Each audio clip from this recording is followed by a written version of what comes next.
Alexander the Great was dead, not on a battlefield, not in the chaos of war, but in silence, inside Babylon. The man who had conquered the known world, gone. And for a moment, nothing happened. No orders, no commands, no clear voice to replace him. The army waited. The generals watched each other. No one moved, but everyone was thinking the same thing.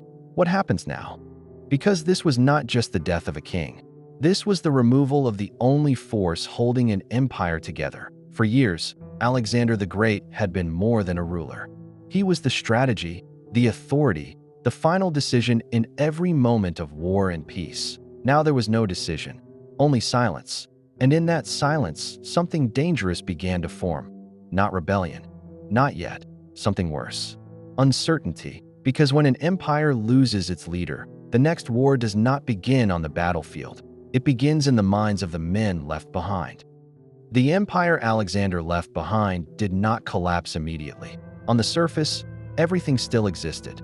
The armies were intact. The territories were still controlled. The cities still answered to Macedonian authority.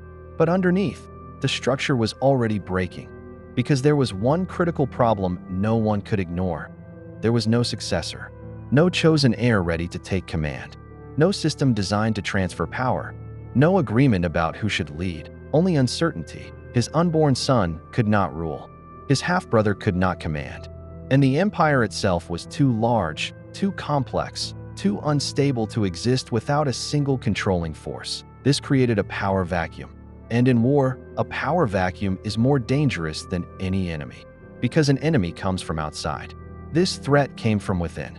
Every general in Babylon understood the same reality at the same time. There was no king, but there was power, and the question was no longer about loyalty. It was about control. Who commands the army? Who controls the empire? Who becomes the next ruler? No one had the authority to answer, but many had the strength to try. Under Alexander, these men had fought side by side. Now, they stood as rivals. At the center of it all was Perdiccas. He held the royal seal, the closest thing to authority that remained. And in the absence of a king, he moved quickly to position himself as regent. Not as a king, but as the man who would control the empire until one could be chosen. His strategy was clear: maintain unity, hold power at the center, prevent the empire from breaking apart. But there was a problem. No one fully trusted him. Watching carefully was Ptolemy I Soter. He did not rush. He did not argue loudly. He did not try to seize control immediately. Instead, he observed. Ptolemy understood something the others were beginning to realize. The empire was too large to control from one place. So instead of chasing the throne, he prepared to take something more stable: territory. And then there was Seleucus I Nicator, not yet the most powerful, but rising. He watched alliances, studied decisions, positioned himself carefully among stronger figures. He was not trying to win immediately. He was preparing to survive and then expand. These were no longer generals following orders. They were men calculating power. And in that moment, loyalty to Alexander ended. Because the empire no longer had a king, only competitors. To prevent immediate collapse, the generals did what they could. They tried to create order.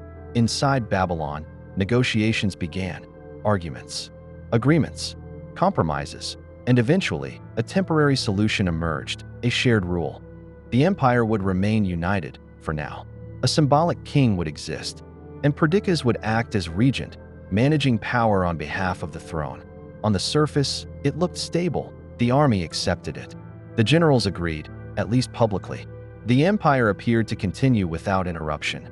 But this was not stability. It was delay. Because the agreement solved only one problem. It avoided immediate war, but it created a deeper one: shared power without shared trust. Each general left Babylon with territory and suspicion. They controlled land, but they did not feel secure holding it, because every man knew what the others were capable of, and every man knew the same truth. This arrangement would not last, not in an empire built on conquest, not among men who had followed the greatest conqueror in history. They had accepted peace, but they were preparing for something else. After the agreements, there was no official war, no battle lines drawn, no armies clashing. But that did not mean peace existed. It meant something more dangerous had begun: silent warfare. Each general returned to his region and began preparing. Armies were strengthened. Positions were secured. Alliances were considered. Every move was calculated, not for peace, but for survival, because no one believed the current system would hold. And then came one of the first true signs that the empire was already breaking. Ptolemy I Soter made his move. He took control of Alexander's body, not for honor, for power, because in that moment, he understood something critical. Controlling the body of the king meant controlling legitimacy. It was a message, a quiet one, but unmistakable. The struggle for power had already begun, not in open battle, but in decisions that would shape everything to come. By the time the generals left Babylon, the empire still existed, but only on the surface, because unity no longer existed. Trust had been replaced by calculation. Loyalty had been replaced by ambition, and the structure that once held everything together had disappeared with one man. There was no longer a single vision, no longer a single command, only multiple centers of power, waiting for the right moment, waiting for the right weakness, waiting for war. This was the turning point, not the beginning of the collapse, but the moment it became inevitable. Because empires do not fall only from outside forces. They fall when the people inside them stop believing in unity. And that had already happened. Alexander had built one of the greatest empires in history, but he had left behind something dangerous: power, without a system to control it.